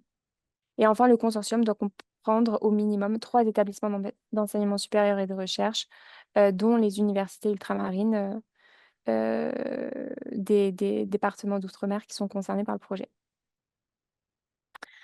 Alors, en ce qui concerne l'évaluation des lettres d'intention, donc l'évaluation est faite par le comité de coordination scientifique du PPR Outre-mer, en association avec la présidence du comité d'évaluation qui évaluera les projets complets lors de la seconde phase. Donc, alors pour les lettres qui sont retenues pour la phase 2, donc il y aura une rédaction d'éventuelles recommandations sur le projet complet à déposer en phase 2. Et pour les lettres qui ne sont pas retenues pour la phase 2, il y aura une rédaction des raisons qui ont motivé les évaluateurs à faire ce choix. Voilà, donc les 3 informations importantes. La date de dépôt des lettres d'intention, donc c'est le 10 mars prochain. Voilà, surveillez bien la page web. Et si vous avez des questions, n'hésitez pas à nous envoyer un mail sur pproutremer@anr.fr. Merci beaucoup. Merci beaucoup. Alors voilà pour la présentation. Maintenant, on peut passer aux questions si vous en avez. N'hésitez pas à en poser. Donc, on en a déjà une, plusieurs même. Donc, première question, cet aspect des pratiques environnementales sera-t-il jugé dès la lettre d'intention? Alors, Alexandre, tu me corriges, mais de nos discussions, il me semble que ce sera plutôt après, pour la phase 2, justement. Pour le projet complet. Donc, au sein du projet complet, c'est vrai que ce serait mieux d'avoir une stratégie. Mais en tout cas, pour les lettres d'intention, ce n'est pas demandé. En tout cas, ce ne sera pas. Enfin, Alexandre, si tu veux donner plus de précision. Oui, oui, c'est pas requis pour les lettres d'intention, effectivement. Alors, je voulais préciser que donc RIM est la référente concernant cette démarche et est en train de préparer la feuille de route du projet global et également mettre à disposition différents outils. Et un exemple d'outil qui a été développé par les collectifs de chercheurs Labo 1.5, ça consiste à une évaluation de l'impact carbone d'un projet à partir de la feuille de budget. Et ça correspond à des travaux scientifiques, des publications qui convertissent votre euro projet en tonnes de CO2. suivant la rubrique budgétaire à laquelle ça correspond. Bon, voilà un exemple d'outil assez pratique. Et sinon, j'encourage tous les collectifs des projets à se mettre d'accord sur les grands principes très tôt lors de l'écriture de la lettre d'évaluation, même si ça ne fait pas partie des critères, pour qu'on ait déjà un engagement, un horizon d'engagement sur cette dimension et que ce soit ça facilite la mise en œuvre ensuite lors de la rédaction du projet et lors du déroulement du projet. Merci. J'enchaîne sur la question suivante. Alors Guillaume nous dit que dans l'appel à projet, le phare est mis sur les contaminations minières, agricoles et urbaines et la Polynésie n'est pas citée en exemple. Le consortium polynésien se pose donc la question du scope de l'appel à projet et de la possibilité de considérer ce territoire comme un terrain d'intérêt, notamment en tant que territoire de contraste avec des impacts divers sur les socio-écosystèmes. Hum, Peut-être, Étienne, tu pourras compléter. En tout cas, moi, je pense que la réponse est en partie dans la question. Donc, l'identification, en effet, de pressions multiples et diverses sur le territoire de Polynésie française rentre parfaitement dans le scope de l'appel du PPR Outre-mer. Moi, j'ai pas grand-chose à raconter à ce que dit Fred, hein. On n'a cité aucun exemple de territoire, mais enfin, toutes les pollutions dont on parle concernent à peu près tous les territoires. Tu peux réfléchir à des pollutions agricoles ou urbaines en Polynésie sans trop de difficultés. Donc, je ne vois pas de difficulté du tout de trouver des projets qui concernent les questions de pollution en Polynésie. Je repartage parce qu'on a une question sur une diapo, la diapo 25. Hop, au moins 3 établissements supérieurs de recherche pour chaque projet. Est-ce que vous pouvez préciser, s'il vous plaît? Peut-être rapidement, et l'ANR pourra aussi compléter. Donc, en effet, l'idée, c'est quand même d'avoir des projets structurants. C'est des projets qui ont des montants financiers qui ne sont quand même pas négligeables. Et donc, l'idée est en effet de faire travailler ensemble plusieurs établissements, au minimum 3, alors établissements ou ONR. Et la particularité, c'est vraiment qu'il faut impérativement que l'université ultramarine du territoire ou des territoires soit impliquée dans le consortium constitué au minimum de 3 établissements, de 3 ONR.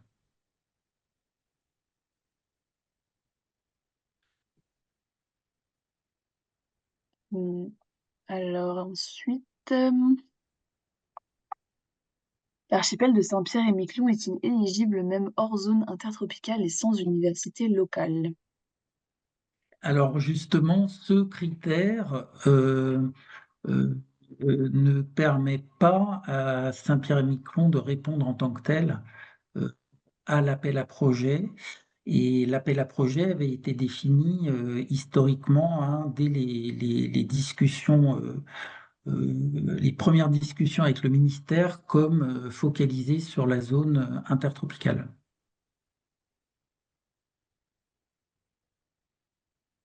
Ok, merci beaucoup. Alors, dans le cadre du PPR Écosséa, le temps agent des EPIC était financé. Est-ce le cas ici? Yvan, tu peux répondre? Oui, Écosséa, c'est un PPR? La Non, question. Ecosia, ça fait partie des projets de la gouvernance. D'accord. Ok, Donc c'est le projet qui est lié à Opal, à l'Observatoire Opal. D'accord. Peut-être Moi, qu'il ça, je ne comprenais pas cette question par rapport au PPR Écosséa. Oui, tout à fait. Les temps des agents des CEPIC est bien considéré et en particulier, je pense que si le temps des EPIC n'était pas considéré, le CIRAD ne serait pas autour de la table aujourd'hui. Jean-Marc, je me trompe. Euh, Voilà. Oui. Bah non, tu ne te trompes pas. Merci.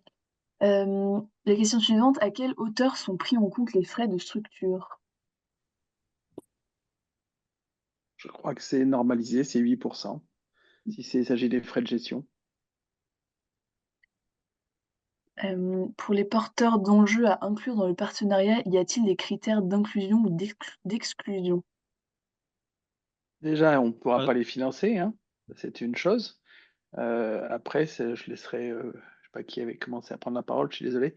On ne pourra pas les financer dans ce cadre-là, donc la pertinence de ces porteurs d'enjeux, là, c'est au projet de montrer qu'effectivement, ce sont par rapport aux questions scientifiques que vous posez, les bons porteurs d'enjeux. Je ne sais pas qui avait pris la parole aussi, que j'ai oui, non, coupé. j'allais compléter la réponse. Non, il n'y a pas de critère a priori d'inclusion ou d'exclusion. C'est vraiment la logique du projet. Alors, autre question, moyen d'observation low cost cité dans l'exposé de l'AAP, attendez-vous un lien avec l'équipe Xterraform? Je peux répondre si tu veux. Oh. L'idée, c'est que si ce projet peut s'appuyer sur des infrastructures, tant mieux, j'ai envie de dire. C'est un peu ça l'idée. Donc, s'il y a un intérêt d'utiliser Terraforma pour venir contribuer à zéro frais, quoi, c'est évidemment intéressant si ça rentre évidemment dans les objectifs du projet. On n'attend pas spécialement, mais ce serait bête de ne pas en profiter, j'ai envie de dire.